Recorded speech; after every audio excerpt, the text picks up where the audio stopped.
Dan pemirsa, di penutupan perdagangan di sesi kedua hari ini, indeks harga saham gabungan pelemahannya makin terpangkas di 1,87% dan indeks harga saham gabungan sudah kembali ataupun berhasil ditutup di atas level 8.100-an, tepatnya di 8.117,151.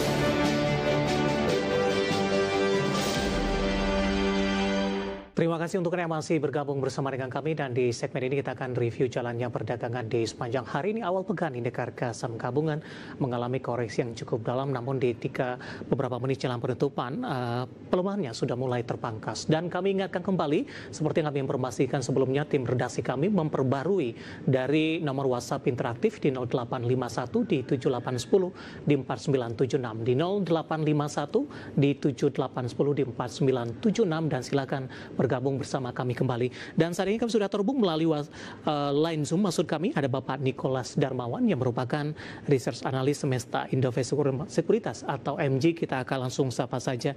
Pak Nicholas, selamat sore. Apa kabar, Pak? Selamat sore, Mas David. Kabar baik, terima kasih. Ya, terima kasih Pak Nicholas sudah meluangkan waktu di IDX Channel. Pak Nicholas, langsung saja kita akan coba ulas jalannya perdagangan di sepanjang hari ini. Secara teknikal, indeks harga saham gabungan hari ini mengalami koreksi yang cukup dalam, namun beberapa menit jelang penutupan sudah balik ke atas level 8.000-an. Analisis Anda, pelemahan dalam yang terjadi hari ini? Ya, mungkin untuk IHSG kita short brief dulu ke fundamental ya. Tadi kalau kita lihat memang di sesi pertama dan sesi kedua awal itu memang ditekannya sangat dalam oleh kata sentimen dari rencana perubahan komposisi MSCI ya. Jadi memang ini trigger panic selling ke saham-saham konglo yang memang bobotnya rata-rata tinggi ya ke indeks kita, karena sebelumnya memang indeks kita lumayan heavyweight diangkat juga sama saham-saham konglo ini.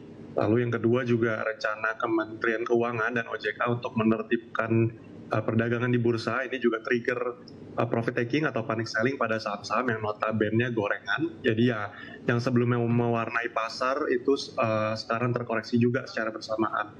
Jadi secara teknikal selain IHSG all time high juga, dua katalis tadi lumayan membebani pasar. Cuman di closing kalau kita lihat lumayan membaik ya, penurunannya tadi sempat ke angka 3%, sekarang berbalik membaik ke 1,87%. Jadi besok kita bisa expect adanya bargain hunting pada level support 8.100. Mungkin seperti itu untuk technical.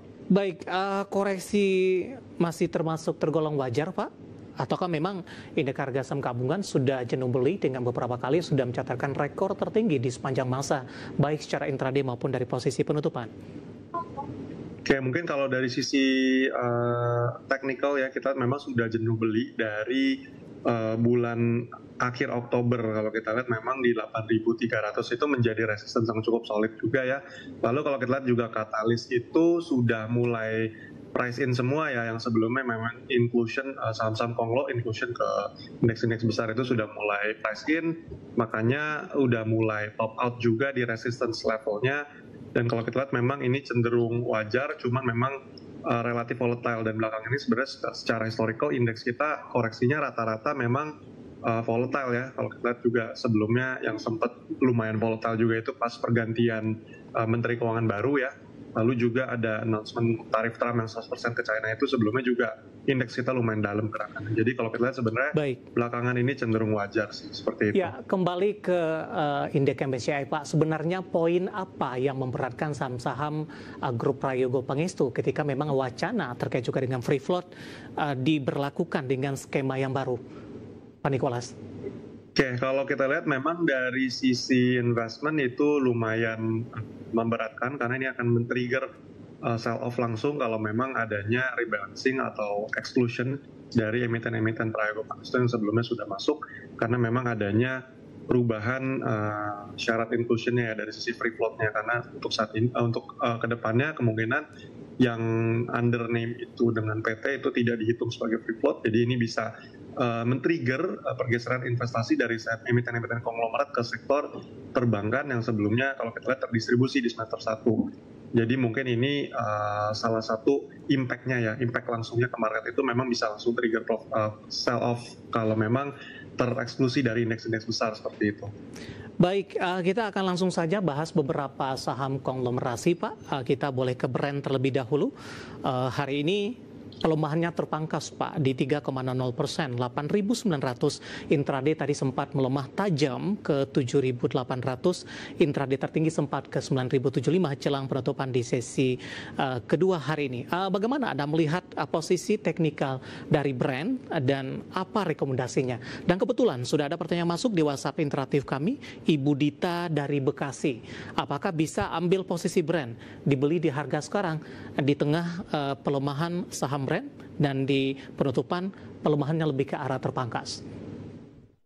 Ya mungkin kalau untuk Brand kita lihat sebenarnya lumayan bagus ya teknikal, karena tadi sempat turun lumayan rendah sampai ke 7.800 lowest levelnya, dan kita lumayan amazed juga karena recover sampai cuma minus 3%. Jadi mungkin kalau mau ambil action buy besok boleh tunggu ya, buy and breakout aja di level 9.000, karena takutnya ini masih ada ruang untuk pelemahan terbatas ke level 8.500-an. Jadi biasanya penguatan yang eksesif seperti ini, next day-nya itu juga masih ada ruang penurunan terbatas. Jadi mungkin boleh tunggu actionnya buy and breakout di atas level 9.000 seperti itu. Baik, kita beralih ke BRPT, Pak. Penutupan sesi kedua melemah di 9,34%. Dan juga mampu memangkas dari sisi pelemahan dalam hari ini, ditutup di level 3.300. Analisis dan rekomendasi untuk BRPT.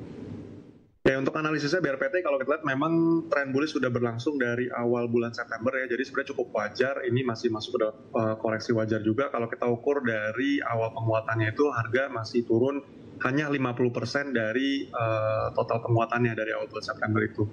Cuma untuk sekarang karena dia baru distribute juga dan reboundnya tadi nggak begitu sekencang Brand, mungkin boleh actionnya wait and see dulu ya, tunggu harganya normalize di level supportnya 3.200 sampai 3.100-an dan tunggu harganya reject di level tersebut.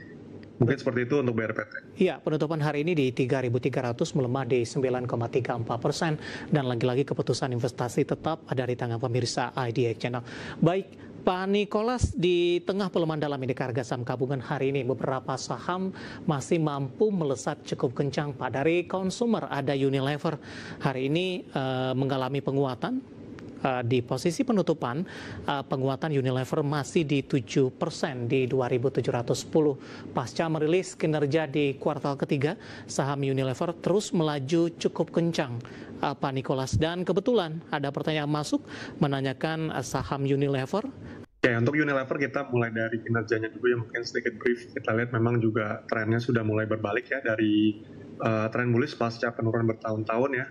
Jadi kalau kita lihat ini memang karena perbaikan kinerjanya, karena kalau kita lihat tadi dari earnings resultnya di Q3 kan perbaikan kinerja ya, dari sebelumnya merugi sekarang sudah mulai bisa tumbuh positif. Lalu juga pasca yang divestasi ice cream kita lihat juga harganya itu sudah mulai turnover ya, dari level supportnya mungkin di sebelumnya itu ada di level lowest support itu di 1.000-an, itu sudah mulai bisa berbalik sekarang ke 2.000-an lagi.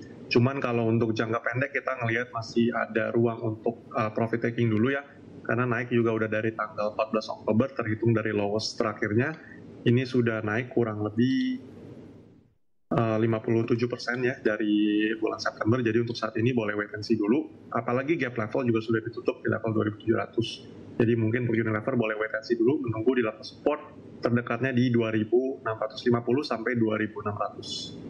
Baik, analisis untuk Unilever hari ini tetap melaju kencang di tengah pelemahan dalam indeks harga saham gabungan. Analisis dan rekomendasi saham konglomerasi dan juga Unilever, dan lagi-lagi keputusan investasi tetap ada di tangan pemirsa IDX Channel. Baik Pak Nicholas, menarik, kita akan jeda terlebih dahulu. Nanti kita akan coba lihat saham-saham pilihan apa saja yang Anda rekomendasikan, dan kami ingatkan kembali Anda sudah bisa berpartisipasi di WhatsApp interaktif kami di 0851 di 7810 di 4976 seperti yang tertera di layar televisi Anda nantinya. Kami akan segera kembali sesaat lagi.